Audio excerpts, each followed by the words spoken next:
আসসালামু আলাইকুম। আজ রবিবার 25 জানুয়ারি 2026। আমন্ত্রণ ফ্রেন্ডলি মোবাইল প্রবাস টাইম বুলেটিনে। আপনাদের সাথে আছে আমি শরীফুল ইসলাম। শুরুতে জানাবো শিরোনাম। নিজুয়ার ফিলিং স্টেশনে ভয়াবহ বিস্ফোরণ, আগুনে পড়লেন ঘটনাস্থলে থাকা ব্যক্তি। ওমানে বিভিন্ন স্থানে ভারী বৃষ্টি, সবাইকে সতর্ক থাকার আহ্বান। কুয়েতের মার্কেটে কিশোর গ্যাংয়ের তাণ্ডব, নিরাপত্তাহীনতায় ব্যবসায়ী ও প্রবাসীরা। আমেরিকায় ধেয়ে আসছে বড় বিপদ, ওমানিদের জন্য রেড অ্যালার্ট জারি। ইসরায়েলের হয়ে কাজ করছে আমিরাত, সৌদির সাবেক শুরা সদস্যের বিস্ফোরক মন্তব্য। মালয়েশিয়া অবৈধদের আশ্রয় দিয়ে ফেসে গেলেন বাংলাদেশি, 2 বছরের কারাদণ্ড। দর্শক, দেখছিলেন শিরোনাম, এবার পুরো খবর। ওমানের সেরা রেট দিচ্ছে বাংলাদেশি প্রতিষ্ঠান গালফ এক্সচেঞ্জ। প্রিয়জনকে টাকা পাঠাতে আজই আসুন আমাদের যে কোনো ব্রাঞ্চে অথবা কল করুন স্ক্রিনে দেয়া নাম্বারে।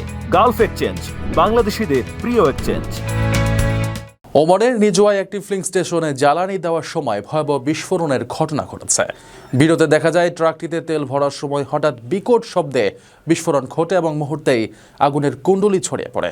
এ ঘটনায় ফিলিং স্টেশনে কর্মরত এক ব্যক্তি গুরুতর দগ্ধ হয়েছেন। ওমানের নিজুয়ায় একটি ফিলিং স্টেশনে ভয়াবহ বিস্ফোরণে এক ব্যক্তি আহত হয়েছেন। দেশটির civil defence and ambulance authority জানিয়েছে, একটি ভারী পণ্যবাহী ট্রাক যখন তেল সংগ্রহ করছিল তখন হঠাৎ বিস্ফোরণের ঘটনা ঘটে। ভিডিওতে দেখা যায় জ্বালানি স্টেশনে বড় ট্রাকটিতে একজন ব্যক্তি তেল ভরার কাজ করছিলেন। কয়েক সেকেন্ডের মধ্যেই ট্রাক এবং ফুয়েল পাম্পে ঠিক মাঝখানে আকস্মিক অগ্নিকাণ্ডের সূত্রপাত হয়। আগুনের কুণ্ডলী বা ফায়ারবল পুরো এলাকাটিকে গ্রাস করে নিলে ওই ব্যক্তির শরীরেও আগুন লাগে। খবর পাওয়ার সঙ্গে সঙ্গেই উদ্ধারকারী দল দ্রুত ঘটনাস্থলে ছুটে গিয়ে পরিস্থিতি নিয়ন্ত্রণে আনেন। পরে আহত ব্যক্তিকে প্রাথমিক চিকিৎসা দিয়ে উন্নত চিকিৎসার জন্য নিকটস্থ হাসপাতালে ভর্তি করা হয়। ঠিক কী কারণে এই বিস্ফোরণ ঘটেছে এবং স্টেশনে পর্যাপ্ত নিরাপত্তা ব্যবস্থা ছিল কিনা তা খতিয়ে দেখতে সংশ্লিষ্ট কর্তৃপক্ষ ইতিমধ্যেই তদন্ত শুরু করেছে। প্রবাসীদের জন্য নির্মাণ হচ্ছে দেশের প্রথম স্মার্ট সিটি, যেখানে থাকছে স্কুল, মসজিদ, হাসপাতাল, সুইমিং পুল, হেলিপ্যাড, পাঠাগার, জিম, সুপারমার্কেট, শিশু পার্ক সহ সকল নাগরিক সুবিধা। মাত্র 30 লাখ টাকা বিনিয়োগে মিলছে আকর্ষণীয় ফ্ল্যাট। প্লাটিনাম ইনভেস্টরদের জন্য ঢাকা বিমানবন্দরে ভিআইপি প্রোটোকল সুবিধা। বিস্তারিত জানতে যোগাযোগ করুন স্ক্রিনে দেয়া হোয়াটসঅ্যাপ অথবা ইমো নাম্বারে। ওমানে শীতের মধ্যেই বেশ কয়েকটি অঞ্চলে ভারী বৃষ্টির খবর পাওয়া গেছে। দেশটির সিভিল এভিয়েশনের পূর্বাভাস অনুযায়ী কাল সোমবারও এসব এলাকায় বিক্ষিপ্তভাবে ভারী বৃষ্টির সম্ভাবনা রয়েছে। এছাড়া বৃষ্টির সময় বাতাসের গতিবেগ বৃদ্ধি পাওয়ার পাশাপাশি রাস্তাঘাট পিচ্ছিল হতে পারে এবং দৃষ্টিসীমা মারাত্মকভাবে কমে যেতে পারে বলে সতর্ক করা হয়েছে। ওমানে গত কয়েকদিনের তীব্র শৈত্যপ্রবাহ এবং ঝোড়ো হাওয়ার পরিস্থিতির মধ্যেই এবার বৃষ্টির নতুন পূর্বাভাস দিয়েছে দেশটির সিভিল এভিয়েশন অথরিটি। আজ রবিবার ও আগামীকাল সোমবার ওমানে বিভিন্ন অঞ্চলে আকাশ মেঘলা এবং বিক্ষিপ্ত বৃষ্টির সম্ভাবনা রয়েছে। National multi hazards early warning সেন্টারের সর্বশেষ আবহাওয়ার মানচিত্র এবং গাণিতিক বিশ্লেষণ অনুযায়ী এই 2 দিন ওমানের বায়ুমণ্ডলে বিশেষ মেঘমালা তৈরি হওয়ার সম্ভাবনা দেখা দিয়েছে।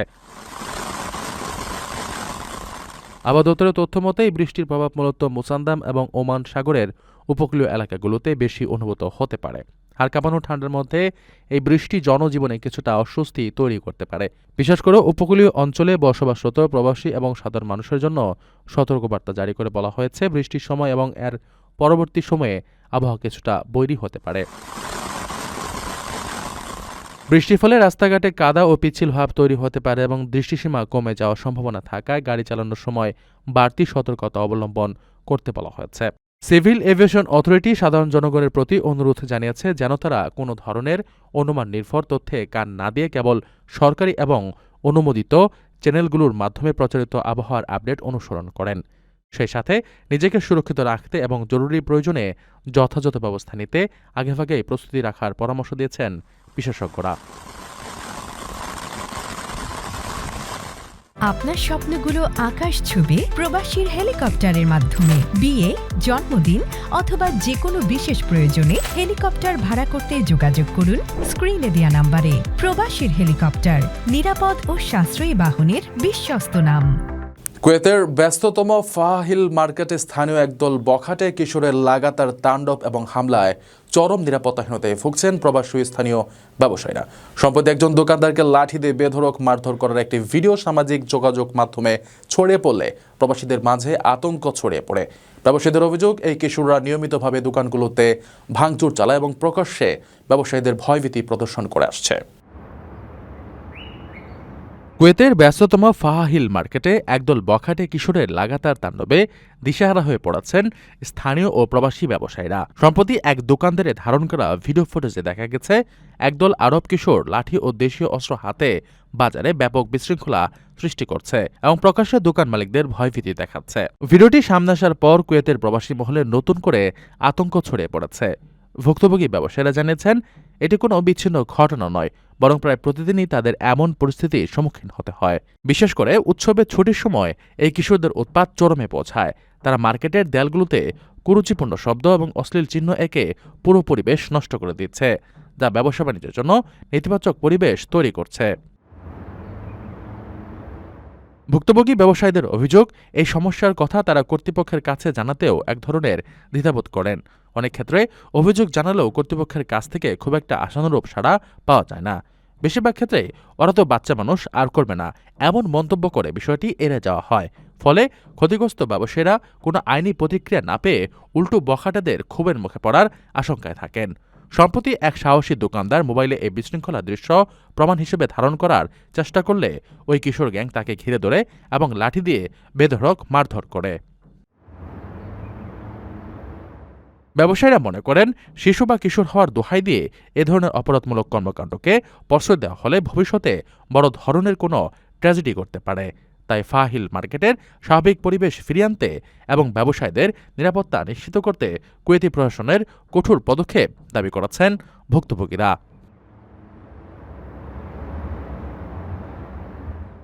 আকর্ষণীয় রেট ও দারুণ সব ডাটা বান্ডেল পেতে আজই ব্যবহার করুন ফ্রেন্ডলি সিম। যুক্তরাষ্ট্রে ধেয়ে আসা দানবীয় তুষার ঝড় ও চরম শৈত্যপ্রবাহের আশঙ্কায় দেশটিতে বসবাসরত ওমানি নাগরিকদের জন্য সর্বোচ্চ সতর্কবার্তা জারি করেছে ওয়াশিংটনস্থ ওমান দূতাবাস। আবহাওয়ার পূর্বাভাস অনুযায়ী আমেরিকার মধ্য পশ্চিম এবং পূর্ব উপকূলীয় অঞ্চলগুলোতে এই তুষারঝড়ের প্রভাব সবচেয়ে বেশি পড়ার সম্ভাবনা রয়েছে, যা যোগাযোগ ব্যবস্থা ও বিদ্যুৎ সরবরাহকে সম্পূর্ণ বিচ্ছিন্ন করে দিতে পারে। উদ্ভূত পরিস্থিতিতে ওমানি নাগরিকদের প্রয়োজনীয় খাদ্য ও শীত বস্ত্র মজুত রাখা এবং স্থানীয় প্রশাসনের নির্দেশনা মেনে চলার অনুরোধ জানানো হয়েছে। যুক্তরাষ্ট্রে ধেয়ে আসা ভয়াবহ তুষারঝড়কে কেন্দ্র করে দেশটিতে বসবাসরত ওমানি নাগরিকদের সর্বোচ্চ সতর্ক থাকার পরামর্শ দিয়েছে ওয়াশিংটন অবস্থিত ওমান দূতাবাস। রবিবার প্রকাশিত এক আনুষ্ঠানিক নির্দেশনায় দূতাবাস জানিয়েছে, আবহাওয়া পূর্বাভাসের তথ্য অনুযায়ী আমেরিকার একটি বিশাল অংশ জুড়ে বড় ধরনের তুষারপাত ও চরম শৈত্যপ্রবাহের আশঙ্কা রয়েছে। বিশেষ করে আমেরিকার মধ্য পশ্চিম এবং পূর্ব উপকূলীয় অঞ্চলগুলোতে এই ঝড়ের প্রভাব সবচেয়ে বেশি পড়ার সম্ভাবনা রয়েছে। উদ্ভূত পরিস্থিতিতে ওমানি নাগরিকদের জীবন ও সম্পদ রক্ষায় স্থানীয় ও কেন্দ্রীয় প্রশাসনের দেওয়া সব ধরনের নিরাপত্তা বিধি কঠোরভাবে মেনে চলার অনুরোধ জানানো হয়েছে। দূতাবাসের পক্ষ থেকে বলা হয়েছে, তুষারঝড়ের ফলে প্রবল তুষারপাত রাস্তাঘাটে বরফ জমা এবং তাপমাত্রার অস্বাভাবিক পতনের মতো ঝুঁকি তৈরি হতে পারে। তাই যে কোনো ধরনের দুর্ঘটনা এড়াতে ওমানি নাগরিকদের আগেভাগেই প্রয়োজনীয় সতর্কতামূলক ব্যবস্থা গ্রহণের পরামর্শ দেওয়া হয়েছে। দূতাবাস আরও জানিয়েছে, যে কোনো জরুরি প্রয়োজনে সহায়তার জন্য তারা প্রস্তুত। নাগরিকদের সুবিধার্থে দূতাবাস একটি বিশেষ 24 ঘণ্টার জরুরি হেল্পলাইন নম্বরও চালু করেছে। আমেরিকায় অবস্থানরত কোনো ওমানি নাগরিক বিপদে পড়লে বা তাৎক্ষণিক সহায়তার প্রয়োজন হলে এই নম্বরে যোগাযোগ করতে বলা হয়েছে।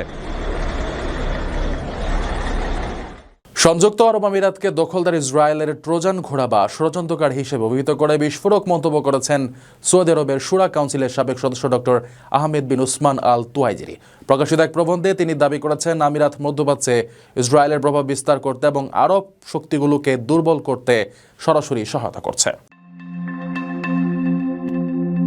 সংযুক্ত আরব আমিরাত দখলদার ইসরায়েলের ট্রোজান ঘোড়া বা ষড়যন্ত্রকারী হিসেবে কাজ করছে বলে মন্তব্য করেছেন সৌদি আরবের শুরা কাউন্সিলের সাবেক সদস্য doctor Ahmed bin Usman al তুয়াইজিরি। তিনি বলেছেন, মধ্যপ্রাচ্য আরব অঞ্চলে ইসরায়েলের প্রভাব বিস্তার এবং অস্থিতিশীল করতে সহায়তা করছে আমিরাত। সাবেক এই শুরা সদস্য একটি প্রবন্ধে এসব কথা উল্লেখ করেছেন বলে এক প্রতিবেদনে জানিয়েছে সংবাদ মাধ্যম Middle East Monitor. Doctor Ahmed bin Usman al Tuwaijri তার প্রবন্ধে লিখেছেন, সৌদি আরব এবং আরব অঞ্চলের প্রধান শক্তিগুলোকে চ্যালেঞ্জ করার জন্য আমিরাত দখলদার ইসরায়েলের সঙ্গে কাজ করছে। তিনি বলেন, ইসরায়েলের সঙ্গে আমিরাতের সম্পর্ক গড়েছে সৌদির প্রতি শত্রুতা, সৌদির ধর্মীয়, ভূরাজনৈতিক এবং অর্থনৈতিক অবকাঠামোর প্রতি হিংসা থেকে। এছাড়া আমিরাত এ অঞ্চলের প্রভাবশালী দেশও হতে চায়। তিনি দাবি করেছেন, ইসরায়েলি আমিরাত সম্পর্ক আরব ও মুসলিম ঐক্যের বিরুদ্ধে একটি সুপরিকল্পিত বিশ্বাসঘাতকতা। তিনি বলেন, আমিরাত নিজেকে ইহুদিবাদের হাতে সমর্পণ করেছে। তিনি তার প্রবন্ধে উল্লেখ করেছেন, ফিলিস্তিনের গাজায় দখলদার ইসরায়েলের সামরিক বর্বরতায় সরাসরি সহায়তা করেছে আমিরাত।